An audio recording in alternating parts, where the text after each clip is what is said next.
I've been seeing all your comments asking for me to make stuff for Build-A-Bear frogs, and I haven't done it yet because I don't have any Build-A-Bear frogs. But that ends today, because a few weeks ago I finally made an order to Build-A-Bear and picked up a few things. Dun, da, da, da. Oh my gosh, they're all just loose in there and I love it. Okay, first we have the baby frog. I feel like it's way bigger in person. So adorable.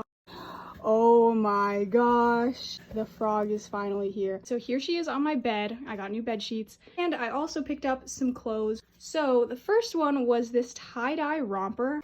Oh my goodness, it's so adorable. I also picked up these flared jeans, which I know someone requested me to make, and I probably will still make it. And I haven't fully mastered just normal Build-A-Bear jeans, so this will hopefully help me out.